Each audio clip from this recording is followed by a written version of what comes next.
everybody. What are you up to? How about some mushroom talk?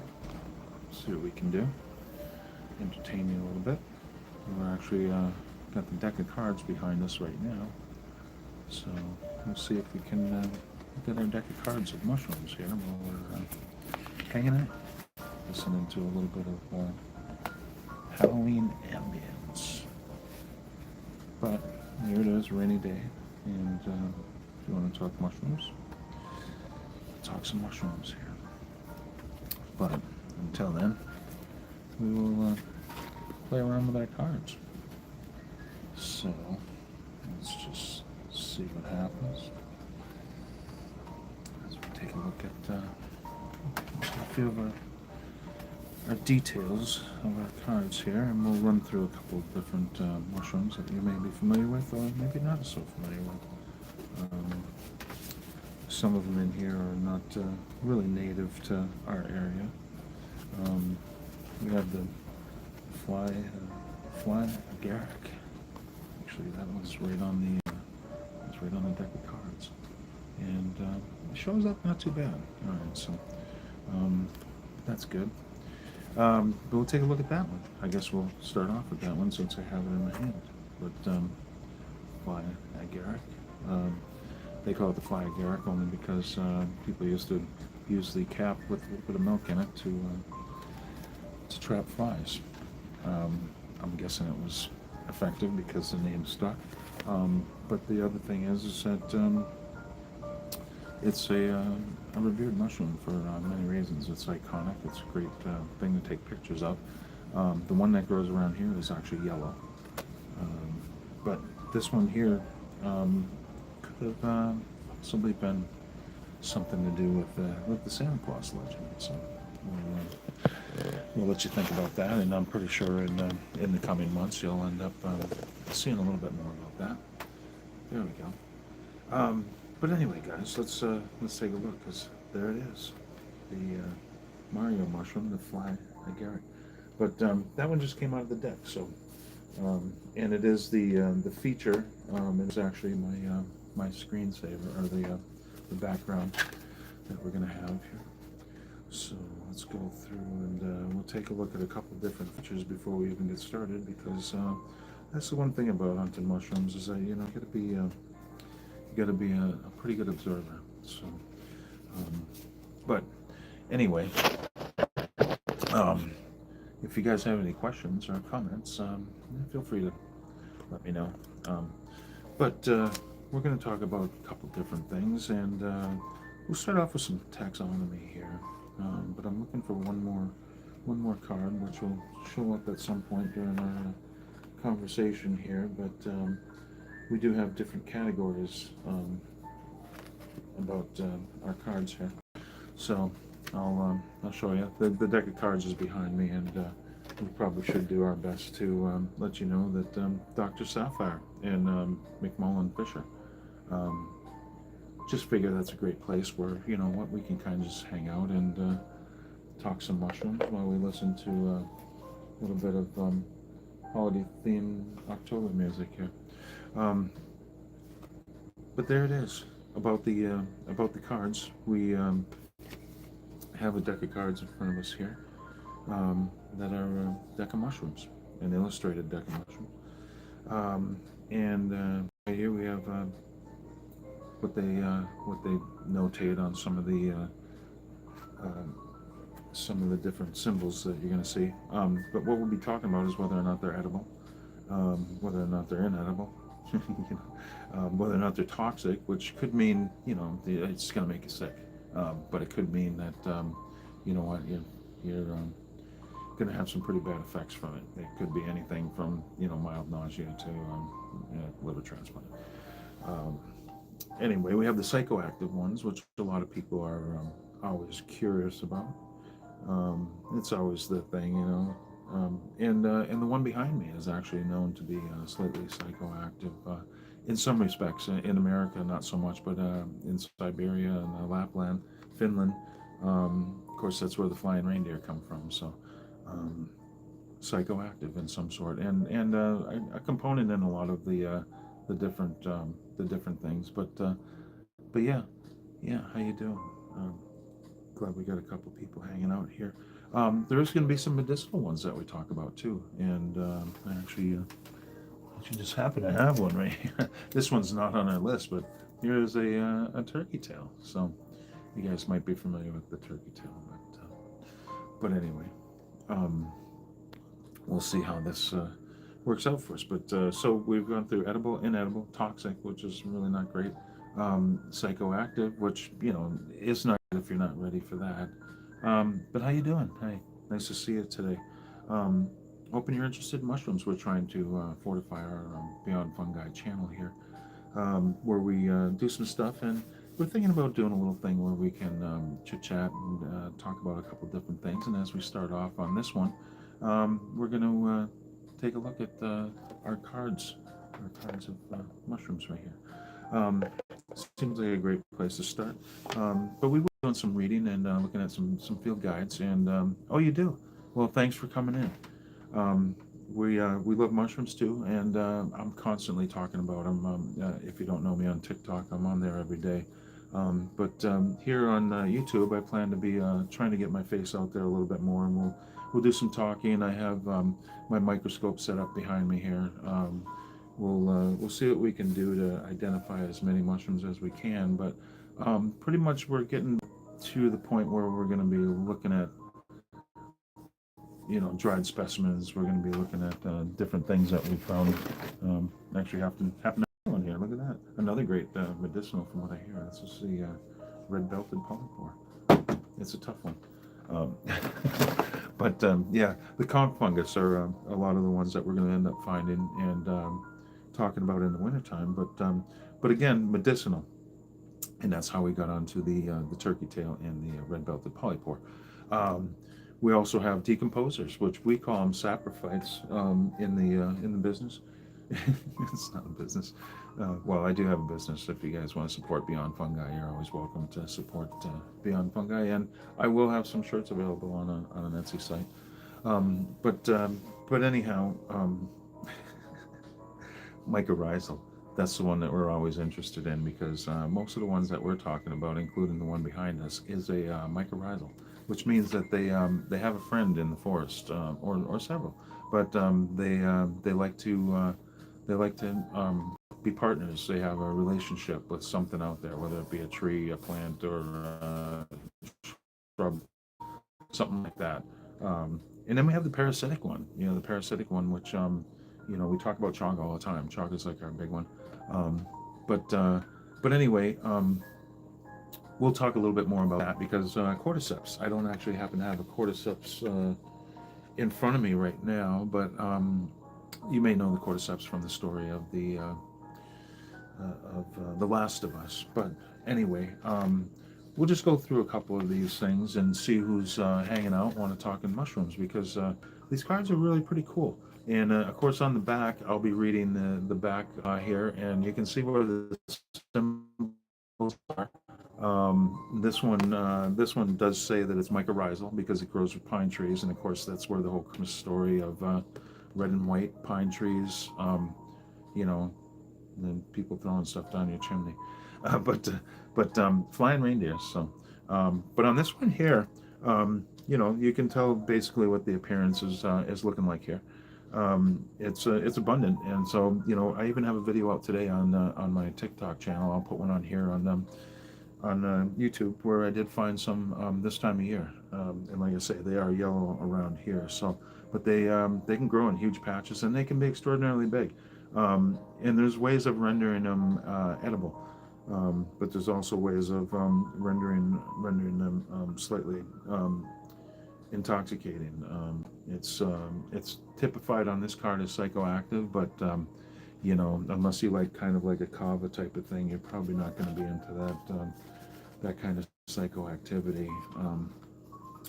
We were talking about how we're gonna do something like this here, where we're talking about a couple of different things on our couple of different features, and of course, this one is an amanita, so it's got a lot of the features that we talk about. The warding on the top, the different way that the gills are attached, the color of the gills, the annulus, the way the stipe is, the vulva, how it's attached to the ground, and where you're going to find it exactly. in the out in the environment. So we will be talking a little bit about gill attachment. There is a section down here where gill attachment is there we go, where gill attachment is shown, and that is a big thing when you're out there with when you're looking for mushrooms. Um, so yeah, we'll be looking for whether or not it has crowded gills, short gills, long gills, whether or not they go down the current, like an oyster mushroom. They're going to go down the stipe here. But these amanitas are mostly free. They'll end up having no connection right there, and some of them are very exaggerated. Like some of the boletes and some of the mushrooms are like stand off. I mean, they literally are not anywhere close to the stem. Um, but a lot of times we'll just say whether or not they're free or attached. Add next is a term that we'll talk about once in a while too, but we'll just mention that it's partially attached to the stipe. Spore print is going to be a very important thing because that's what's going to determine a lot of the lookalikes. Um, we have different classes of smells that we're going to be talking about because in part of the identification of our mushrooms here, we'll be talking about shells and we'll be talking about whether they're umbate or umbo. I mean, some of these things have. The first mushroom here that we're going to be talking about actually has an umbo, which is a little feature at the top, a little bit like a nipple type thing. We do have a sac or a vulva. These amanitas will come out of an egg, and that becomes a problem with some of the ones that are very poisonous. The mycelium is actually what the mushroom is made out of, but it's the white stuff that you see all over your yard, or if you leave a piece of wood out or whatever. All mushrooms are mycelium before they turn into a fruit. So you'll see on this card here. I mean, the mycelium is going to be right here, and there's an extraordinary amount of it underneath our feet. So it is quite extraordinary how much of this actually permeates the soil underneath your feet, and they're everywhere. Mushrooms are everywhere. The time that you see a fruit, they're slightly in distress, or they're thinking, hey, it's time to move on. I have to go somewhere. And they do think about it. You might say, oh yeah, well you're not, but it is true. They'll make a concerted effort on what's best for their livelihood and moving on. So anyway, we'll talk about this one here. This one actually has an umbo, but this one here you may find, you guys may find them today, indoors. Yeah, a lot of times they'll actually be indoors in your flower pot. This one is actually called the flower pot parasol. So there it is. It's a bright yellow mushroom, and you'll see it. It's a tropical mushroom, so it comes along. The mycelium comes along with some of the dirt and such that we see. But there it is, a beautiful little tiny thing that you may see, and it's extraordinarily yellow when you see it. It's got like this powdery coating and a little umbo, and don't get rid of it. It's not harming your flower plant. So if you see this in your flower plant, it's actually helping you out. And it is subtropical, so I mean it really likes warmer temperatures. So that's why it shows up, when the warmth is on your plants and all that. But yeah, it has crowded gills, and they're free, so they're not actually touching the stipe on this one. And this one looks a little bit like a couple other ones, but it has its own features on its own. But it does actually have a yellow a spore print that's mostly white, the yellow gills. Um, but anyhow, this one is really pretty cool. Um, and that might be one that you actually encounter and be like, oh man, I didn't realize that I had mushrooms growing in my house. And you'd be surprised, they will grow in your house, and they will actually grow in your carpet as well. There's one that's actually called Domicilia. It's it's an ear fungus. It's a cup fungus, and it will grow in your carpet or your car or outside. It doesn't like a lot of nutrients, so that's the cool thing. And we'll talk about the different types spore transmissions too, because we're talking about guild mushrooms right now, but we do have another deck of cards with boletes, which are pored mushrooms. I don't know if I have one around here, but they actually have a pore surface instead of gills, and the other ones, the cup fungus I was talking about, actually have um, a different type of thing. They don't have anything. They're a jelly fungus, so they have a different mode of spore transmission. But anyhow, this one, a lot of our southern people are seeing this one right now, and this one's pretty cool. It's a green spored parasol. Of course, it's backwards in the camera here, but yeah, the green spored parasol, and it's a parasol mushroom. It's quite extraordinary. It's really a fairly good sized mushroom. Grows in troops. A lot of times it'll be in a fairy ring, and that's what people will be like, hey, I got these mushrooms all over my yard, and then like the huge fairy ring. And of course, the fairy ring just means that that's where their nutrients are running out, or they're just running out of time. They're being like, hey, I'm running out of stuff to eat here, so we better start sporing out and move on to another city. But this one, I see people, I see it close to Cyprus, a lot. And that's why I think that a lot of our Florida, Georgia people have seen it. But it is quite cool because it does have a green spore print. So if you're into making spore printing and stuff, this one would be really pretty cool. And it's big enough where you lay it down on a piece of paper and or whatever it is that you're using. Some people use glass and actually make art out of it, but it would be green, some tone of green. But the name suggests that it actually is green because it's a chlorophyllum mollibites. So, but anyway, there are not too many green spored funguses out there. So this one is pretty cool in that respect. Um, Saffron milk cap. Yeah, saffron milk cap. So that's a milky cap. And with the milk caps, they are on the edible list. This one over here was considered toxic. I did make I might not have made the point that it's not an edible. So it's yeah. If you do, you're gonna throw up a lot. I'm not really too sure how it tastes if it's even worth that, but don't do it. Don't do it, guys. Saffron milk cap. Saffron milk cap is a pretty cool thing right here because a lot of the lactarius are edible. They have kind of a chunky kind of texture to it, but the cool thing about the milk caps is that if they're damaged, they get milky on the gills, so that's the name. And they're in the Lactarius family. This one is actually a Lactarius deliciosa, and they're more green. You'll see if you end up running into the delicioso group, they're going to be more of a green color. They do have concentric circles on the top. I mean, this one actually looks a little bit more like the Hygrophorides, um, but no matter what, the Lactarius family is known to have some pretty good edibles, even though sometimes they can be a little off-putting when you first see them or smell them.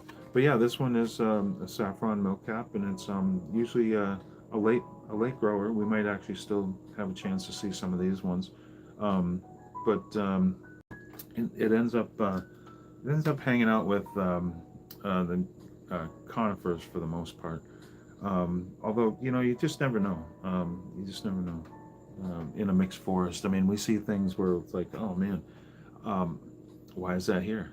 Well, you look a little bit further around, and you're like, oh well, there's a tree that the roots must go pretty far. Um, the thing about the mycelium, like we were talking about, is that it ends up being part of the wood wide web, some sort of communication that happens between the mushrooms and the trees, and they both do really well with that. It's a lifeline. So I mean, they can onboard and offboard nutrients and energy, but it's a great relationship. But yeah, this one is the delicioso. Although I've heard it's not as delicious. It usually has an inroad margin when you first see it.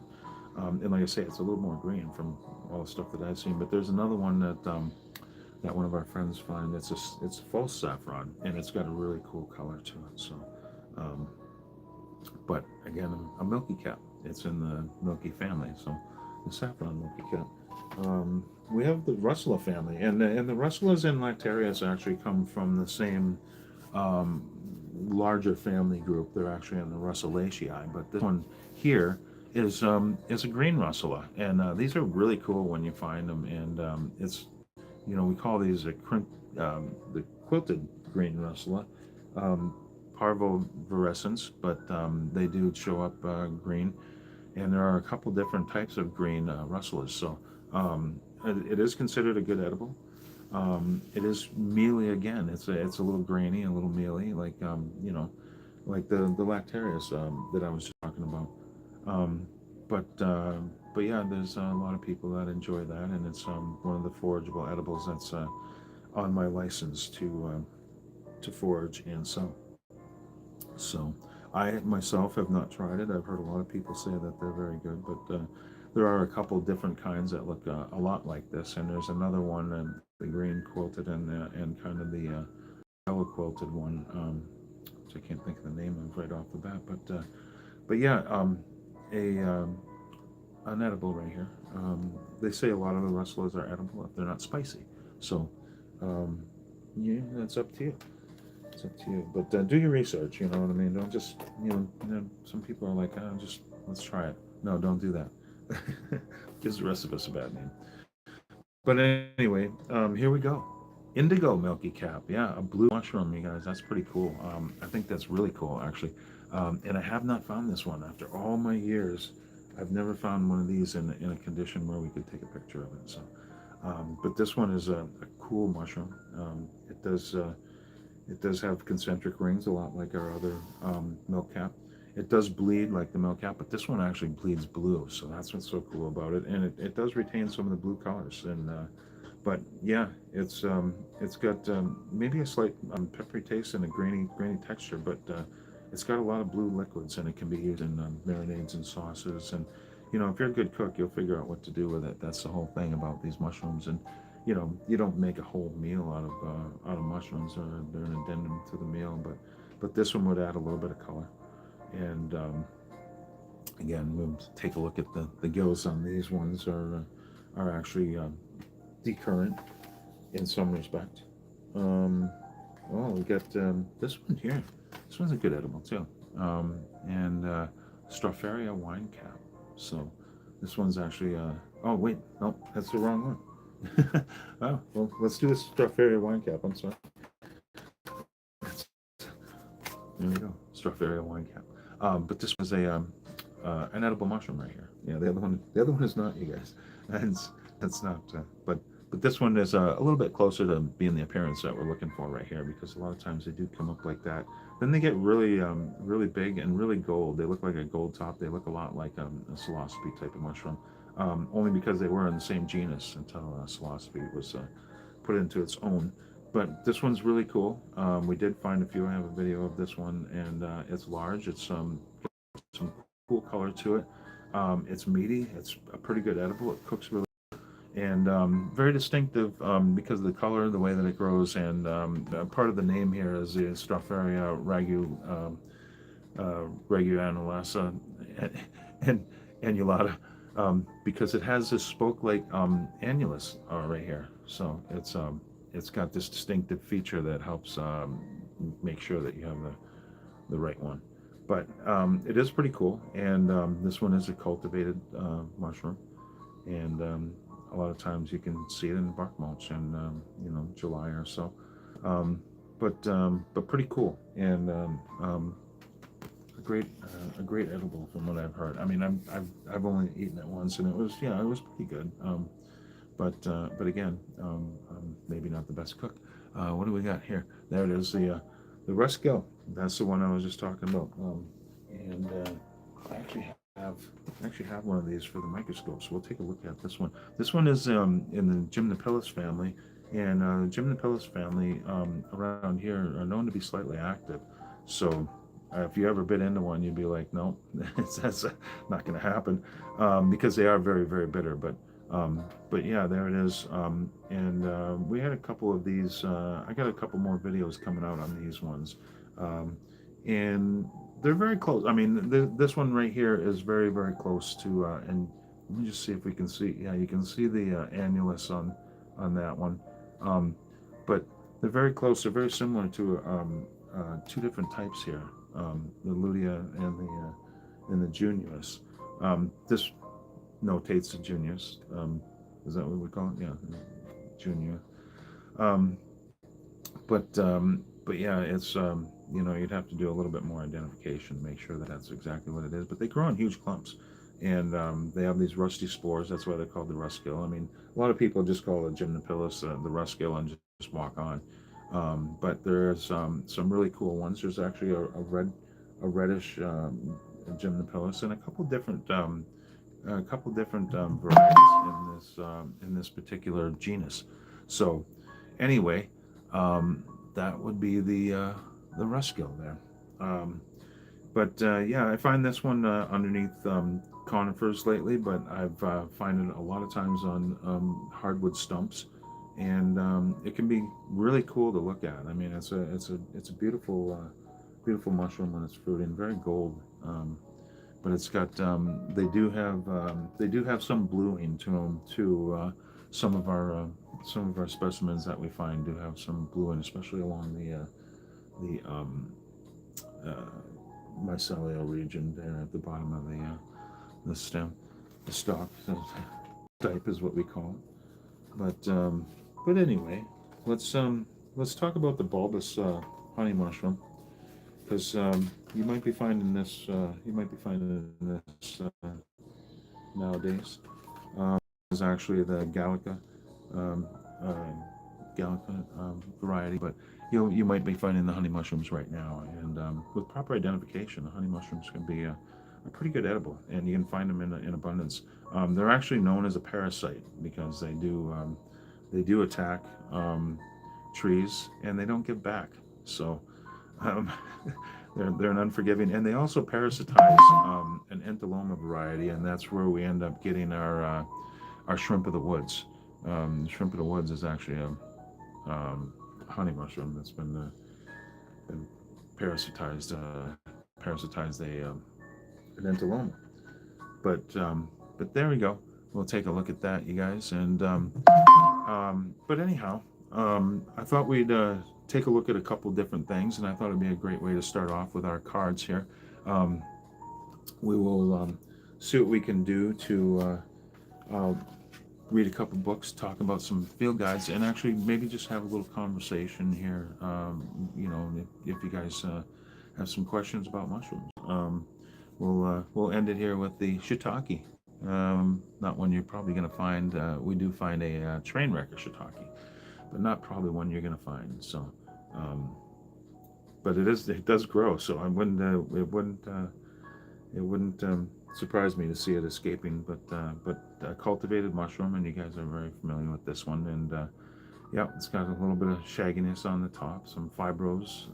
It does grow on hardwoods, and it is supposedly slightly medicinal from what I hear, and that's why the Oriental people use it in their dishes. But there we go. We've got the shiitake. That one's a decomposer, so that one actually is a wood rot fungus. So, yeah, so that's what I mean. They come in all different. They come in all different categories here, and we'll see what we got here. Here's the little tiny one. This one's a little tiny one. The card makes it look really big, but this is a little tiny thing called the Rickenella fibula, and the Latin actually refers to a brooch-like thing, which I'm not really too sure that I've ever seen like why that was part of it, unless it's just a misnomer in the nomial. I don't actually know. But there we have it. A little tiny thing. I mean, it's called the orange moss mushroom because, well, you're gonna see it in the moss and it's orange. It's it's fairly small. It's fairly small. But if you have some horses around, well, you might be seeing this one here. And there are a couple different types of aggregates. These ones are of course, they look a lot like your button mushroom at home, and they are. I mean, they're in the same family. They're a lot bigger. They're a little meatier. They are a secondary composer, so you're going to find them, on the ground where the horse poop is. Um, but yeah, they're found in meadows and pastures. A lot of times they may bruise a little bit yellow, but if you ever decide to try to eat one of these and it bruises a lot yellow, that's no good. Yeah, because that's a xanthoderma, which means yellow skin, and you don't want a yellow skin, you know. And the ones at home, if you try to bruise the ones at home, you're going to find out that they bruise more of a reddish pink color. So, but the gills are pink, and if you ever get a button mushroom at home, your gills will be pink when you first start off. And if you've ever seen, you have some in your yard, that would be the same thing. You know, I mean, it's the agaric agaricus mushrooms are going to be kind of more like in the lawn and stuff like that. So, but there it is. It's a lot like your button mushroom. So. Um, but very cool, very cool. If you ever find one of these, properly identify it and well, let me know because I don't think I've ever found one. I've been actually around some horses too, and I don't think that I've ever found that one. But um, it is a summertime mushroom, so wouldn't be uh, wouldn't be unnatural to find that. But yeah. Um, let's see what else we could possibly talk about. A lot of these, yeah, and like I said, the yellow staining version of that one is don't do it. Yeah, that's the ones that aren't going to be all that great.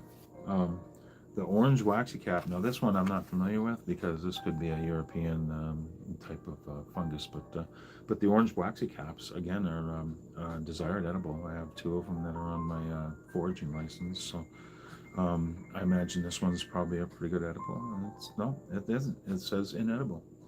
So there may be something with that, but a lot of times they're just the texture or the flavoring is just really off-putting, you know. So, but yeah, this one is actually known to be frequenting the grasslands of Europe, but we do have several species of these lactarius. And like I say, if you find a lactarius, they're fairly easy to identify. They're actually what we call a tier one, which is fairly easy. Um, and there's not a lot of there's no lookalikes around here. Apparently, maybe this one is, but you know, um, I don't think it's escaped from Europe yet. But anyway, we have the parrot waxy cat. Now that's a really cool one. Another one that I wish that I have found and taken a picture of. I did not, and I haven't. So there it is. Beautiful though, and as the name suggests, got pistachio color. So pistachious, pistachionous. Yeah, Cleoporus. Even though it looks like like a hygrocybe, it's got the wet cap, which is the Latin for wet head. Um, but it's in the family, and this one is quite extraordinary. It's got some beautiful features to it, and really cool to take pictures of. So very neat indeed. The surprise webcap. Here we go. The surprise webcap. And it is a surprise when you guys find this one here. It's a semi angulosis. I think I actually have a different variety around here, but it is pretty cool because it's a Cortinaris, which means that it has some sort of webby features to it. But in that family, it's they do have some rusty spore prints. But when you turn this one over, it's a surprise because you turn it over and it has this beautiful red gills underneath here. Very cool. Saffron is what they refer to, paprika colored. Yeah, it's really neat, but it can be actually fairly bright and quite a surprise. I mean, last time I found it, I wasn't surprised. I already knew, I already knew what I was going to find. So, but pretty cool on that one. And another Cortinarius here that I'm not familiar with, but this one's a veiled Cortinarius, and the Cortinarius just means that it has a cortinous veil. And that family is the largest family of fungi out there. So, and again, here's another one, Magellan's webcap. So I'm not sure why it's called Magellan's webcap. Yeah, it's because it grows in Patagonia. That's why I'm not familiar with this one. So, wonder if Dylan actually found it or if they just named it that because of in Patagonia. But there are several of the Cortinarius that are actually purple, and they're really pretty cool. Actually, we're going to talk about another one right now. But yeah, this one is it's a slimy purple mushroom with a vivid color. It is inedible, like most Cortinarius, almost all Cortinarius. You can consider all Cortinarius inedible, although there is there is one. Some people do eat this one, but there it is, the Cortinarius. Yep, the webcap, the biolaceous. So anyway, there it is, and let's see. Let's see. We've not really seen this one around here, but I have seen people on the West Coast. It does pretty much grow only with conifers, so if you're not in a conifer forest, you're probably not going to find this one. But I have seen our friend Aaron Hilliard actually cook this one up. Turns black, and it's kind of unremarkable. Yeah, but this one's really cool. This one's really cool. That's a unicorn mushroom. It's Entoloma. Yep, and it's got pink gills, so that's why it's called the yellow unicorn Entoloma. I don't know where the unicorn comes from. Maybe because it's got such a extraordinary umbo.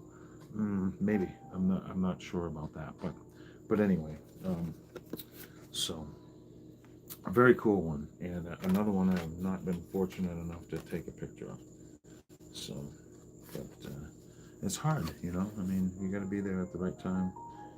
But this one is what everybody knows. That's a show, and people are still finding them up on the West Coast. I mean, we had a really short season this year of the chanterelles, but this one they're saying is the Sabaris, which we call that around here. We call it the Sabaris. We got 3 different types around here, but the golden chanterelle is actually a real mushroom that grows on the West Coast, and California golden chanterelle is actually the official mushroom of California. So, oh, look at that, death cap. Yeah, that's one you should know. One you should start off knowing, actually, because I mean, just don't fool around with any amanitas. And there it is. It's, you know, it's a greenish mushroom. It's actually got a really cool look to it. It's really a pretty cool mushroom. So, but there it is. We've got the death cap, and definitely not something you want to fool around with. And that's why I encourage people not to don't fool around with any amanita.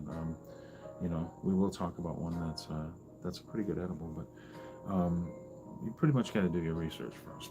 But I just, as a policy, I stay away from amanitas, because that way you don't have to worry about amanitas. But if I did find this one, I would be tempted to try this one, because this one is very distinctive. It's easy enough to identify. It's a choice edible, and it's called the Caesar's Amanita.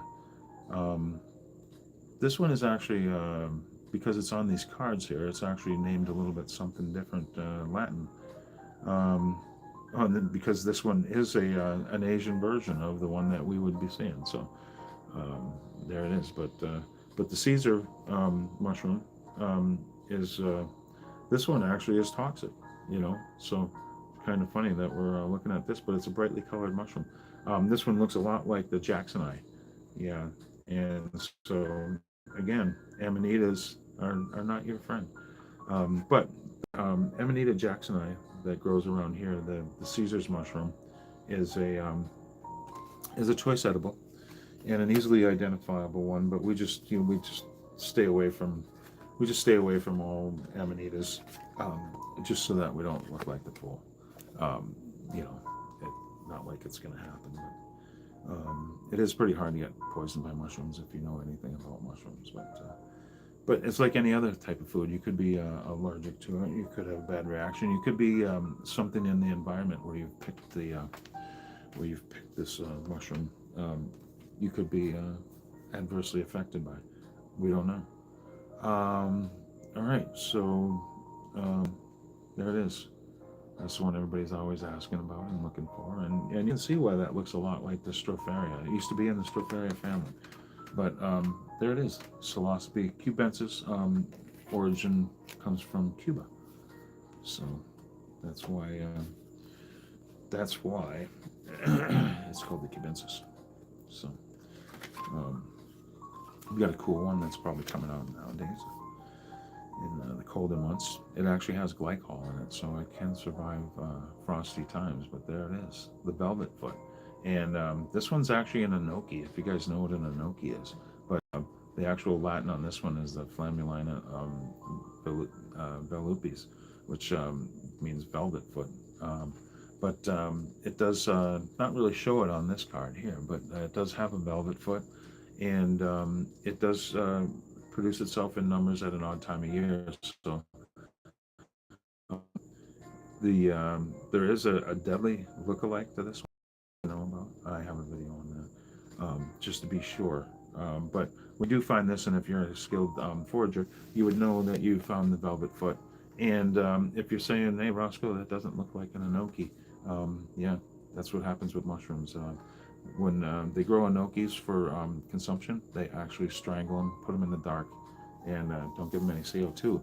And the thing is that mushrooms are like humans. We breathe the oxygen and exhale CO2, and they need oxygen to live. And when they don't get their oxygen, well, then they're having a little bit of a problem. And if you leave them in the dark, well, they're going to not have the pigments that you're looking for. So there it is, a very fascinating mushroom, and sometimes cultivated mushrooms can look a little bit different. But there it is, and the velvet foot. So something you may be able to find out in the fall here. I found one not too long ago. But there is another, like I say, there is a Galerina. It's called the funeral bell for a reason. So but anyway, when these mushrooms are this small, you probably should not eat small mushrooms to begin with. I encourage people never to eat small oyster mushrooms because one of the things with oyster mushrooms is that they come in they are in large bunches, and they are are usually fairly large. So if you're gonna look at some smaller ones, there's been things in the past with some of the smaller white oyster mushrooms. So I would just not encourage anybody to forage anything that's small and white. Really, I mean, small and white, small and brown, leave it alone.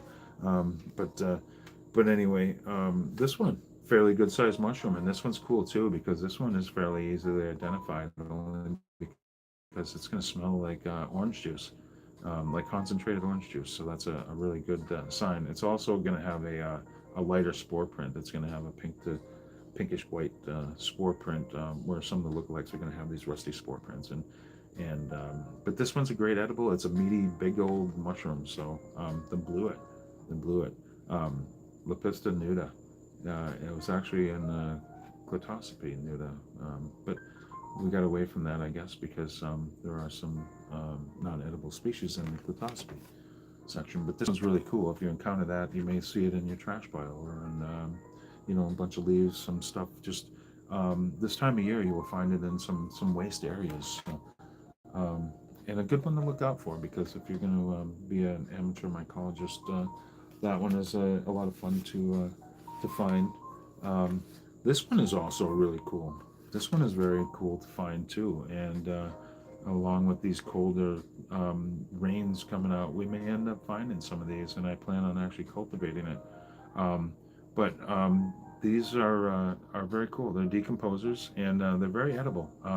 They may not look like it right here because they have this thing called declues where they melt. That's the way that their spores will be transmitted. Um, they get they get all inky. And actually, this particular thing was actually used to write cryptic notes, because you could take a look at the ink and find out that it had spores in it.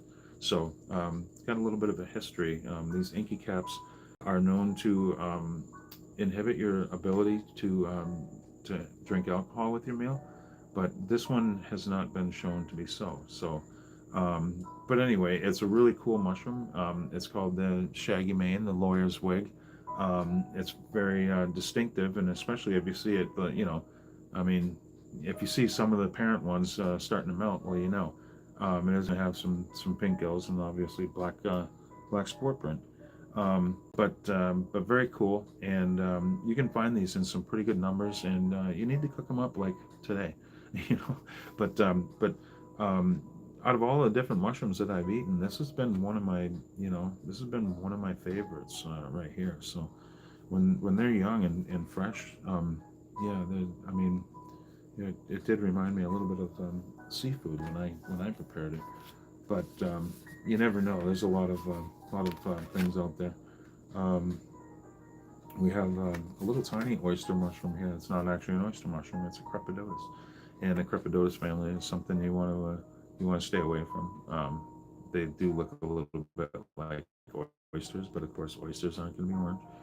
And yeah, it's a decomposer, so you're going to probably find these just hanging out on a log next to a bunch of turkey tails. And well, we don't know. I mean, it could be, but there is a tan colored one here, the appellatum, that we make sure that people don't mistake that for an oyster. And again, if your criteria for oysters are that they have to be a little bit bigger, well, then you're probably not going to mistake it for a crepidotus,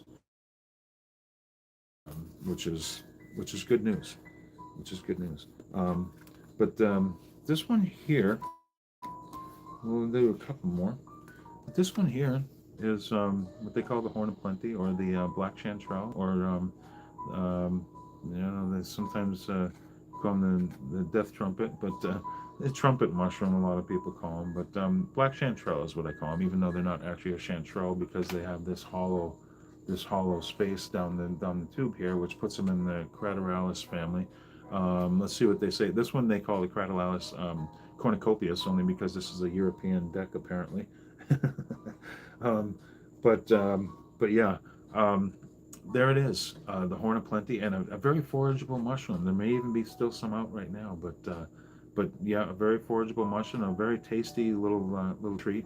And you're not going to mistake it for anything else. That's kind of the cool thing about it. So if you hear someone talking about black chanterelles, that's what they're talking about. Something that looks a lot like this. They are fairly elusive. I've got a couple different videos of finding these, but they are fairly elusive out in the environment.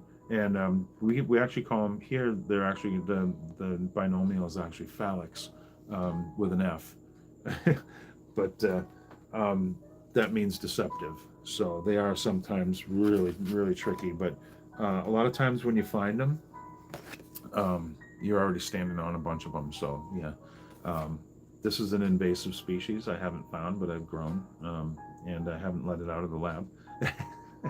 But I would like to find this out there, because this one grows in huge flushes, you guys, and it's out of the oyster mushrooms. I think this is my favorite right here. I really think like these golden oysters are my favorite. Real easy to grow, and very cool. But these ones don't store as well, so that's the same thing with we have the pink oyster here too, and they don't store quite as well. But there it is. Yeah, we've got the pink. Yeah, they come all different colors, you guys. So very cool. But of course these are tropical in nature, so they do need a little bit of warmer stuff. But I'll tell you what, if you ever buy a kit of these, they'll grow like, you don't have to do anything. They love to grow. Um, but two different types of oysters, and you can see how, these oysters have these decurrent gills, and the way that they have their um, their their stalk is connected is much different. Um, so this one here is actually the most common mushroom in the world, supposedly, the split gill. And I like this one because the name is the Schizophyllum commune. Yeah, which the Schizophyllum means crazy gills, because it does. It's crazy. It's really cool, and it is a decomposer. It's slightly medicinal, but this has been known to be an edible all around the world. So I particularly don't want to grow it. I don't have a video of it right yet, but the spores have been known to get into people's bodies. This is one of the only ones where the spores may cause you a little bit of problem, but it's a famous food source around the world. So and supposedly the most common one out there. If it is, I wish it would show up here. But very cool looking. If you see it and flip it over, it's kind of cool on the top, and it's just got this little fuzzy appearance. We have jack-o'-lantern. Yeah, the jack-o'-lantern mushroom. You may have seen these in your yard. They grow under some trees, but they grow in these big bunches of orange colored mushrooms. And let's see what it says about this on the back of this one here.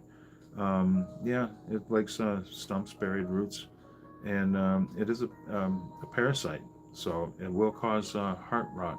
If you see this under your tree, you got big problems because this is, like I said, this is the fruit, and what you're going to have is this mushroom running up through the tree and destroying the heartwood. You'll never know.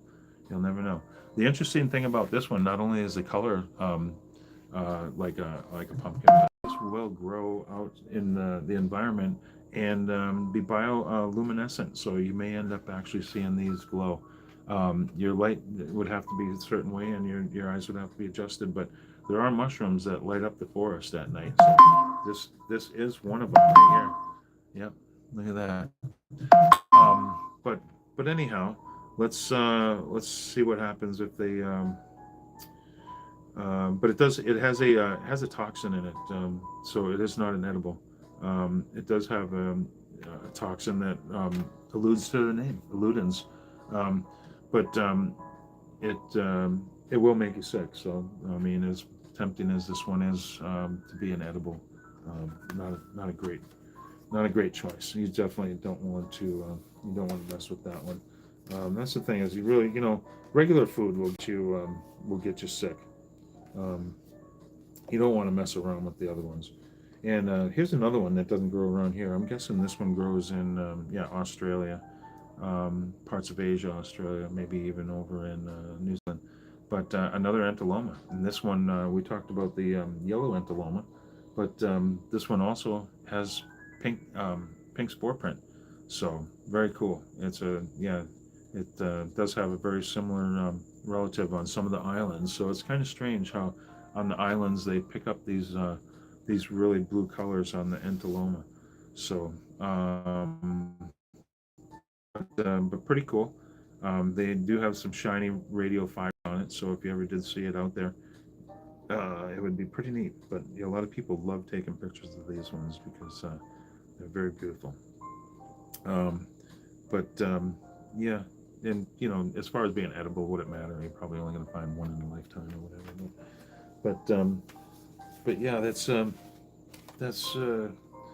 something else. There's all kinds of mushrooms. We talked about this one is a regular oyster mushroom, the Pluteus austraeus, um, and that's the one that you're going to get in the store. And then we have another chanterelle to end our show here. We've got the yellow-footed chanterelle, which again is not an actual chanterelle. It's a crateralis because it does have a hollow spot that goes all the way down the stem here. So this one's a real popular edible, and there's one out right now out west. The yellowfoot, yeah, this is a yellowfoot one. There's a winter chanterelle, very similar, but yeah, it's very distinctive and easy to identify. And supposedly, some people really like this one as much as the chanterelles. So we'll see if we can't find something like this in the last part of the months, because these will grow right into winter time. So um, I've never found them late in the year. And I've never found a lot of them, but yeah, this one is great. These have a lot of vitamins, minerals in it, and of course vitamin D. Mushrooms do have vitamin D, so in the wintertime it's good practice to be eating mushrooms. um, just for that fact, just for that fact that you get your vitamin D without having to eat anything, that you have to kill. um, but let me take a look here and just make sure that we've kind of covered our bases here. Um, we did most of them here. We had some pretty cool. There's some odd ones in here that we don't ever run into, and would be you'd have to be in a different country to even know whether or not you see in that particular one. But again, I wanted to show you guys that we're picking from this deck. It does have mushrooms from around the world, so not very specific, but it does have some very good features, some very good information on it. And if you want to get started on mushroom hunting, I mean, you have to pick up some sort of some sort of information. So this one's kind of cool, only because you got nothing to lose, some good information, and it's right there in front of you. But the field guides are really where we'll probably be talking a little bit more about some of our field guides here, and getting right into the taxonomy of some of our mushrooms here. Um, there are just, I mean, obviously, there's more mushrooms than, that's how I started off. I thought that I was going to take a picture of every mushroom in my general area. Well, I was wrong. I was wrong. But something about these books is really good is that we do have the different notation of how we talk about as far as a taxonomy, and it's not the fact that we're trying to be like all uppity and high and mighty and stuff. It's just this is how it is when you're going to look into a field guide. So if you're opposed to some language, well, then you'll have to get used to it in order to use some of the field guides. It's like anything else. If you're into any kind of hobby, or even going to a grocery store or talking to your doctor, you're going to end up with a little bit of big words, should we say? And they're not all that big of words, but when we're talking about things, they actually come down in the Latin. They're actually coming down to being able to be deciphered. But they come in all different shapes and sizes, and here's two examples of something that I've not run into, even though they're northeastern Canada mushrooms. But very cool, and because they're ephemeral, you're only gonna have a limited amount of time to get out there and find them, and I'm taking a look out right here. Is we talked a little bit about the pistachio mushroom, and on our card it is really green. It's a beautiful green color, but these they fade fast. So in this particular book, and that's why you have to get out there and look at mushrooms. Once, twice, three times, only because when you do find them, they can change overnight. They look like a totally different thing. And this one here, this Trichaptum biforme, right here, is a shelf fungus we'll talk about when we're doing some shelf fungus. But that's probably the one that you'll find more often out there on different types of trees. But we find that probably every time we go out. It's an insignificant mushroom, but it's really cool because it does get violet sometimes a year, and it reacts to a black light. So there's all kinds of really cool stuff in the mushroom world, guys, and I appreciate you coming along and spending a little bit of time while we talk about some of the strange things. There are strange things from all around the world, and we will dig a little bit deeper into some of the strange things that we see. And sometimes you're looking around the world and it's like, wow, that's really crazy, but we end up having something that's crazy to the people on the other side of the world just right here. A lot of species are native to just a particular part of the world where their symbiotic partners live.